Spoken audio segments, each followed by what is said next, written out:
It's no secret that the funds your company chooses to make available in its retirement lineup can have a huge impact on the plan's overall performance. Often, fiduciary committees will assume that their financial advisors know best and will agree to go with the funds that are suggested because of their past track records. Unfortunately, by the time a fund ends up in the spotlight due to its success, it may already be nearing its peak relative performance. This can lead to a cycle of adding the shiniest looking funds to your plan when their performance is high, only to remove them after they lose their luster in a relatively short amount of time. This is why it's important for fiduciaries to take an active role in tracking the performance of their plan's investment lineup, as well as the advisor who helps select them. But how do you assess how well your plan lineup and advisor are doing? First, it's important to understand what's included in a retirement plan's investment lineup. Each plan is made up of a selection of asset classes, which are simply a group of investments with similar qualities. These include broad asset classes like stocks,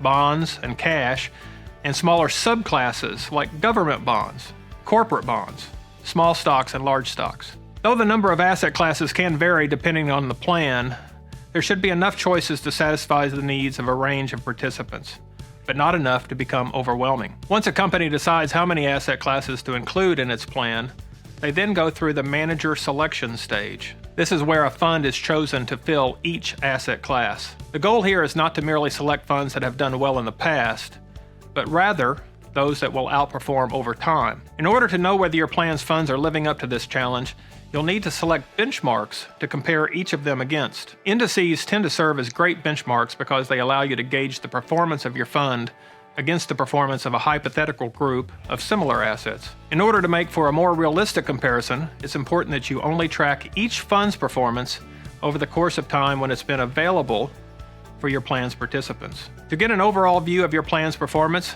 begin by tracking each fund's rate of return since being added to your plan. Then subtract the result from the benchmark rate after factoring in any fees. Once you've done this for every fund in the plan, add the results together, and you should get a good idea of your plan's overall performance. This can also be a helpful way to track the performance of your plan advisor.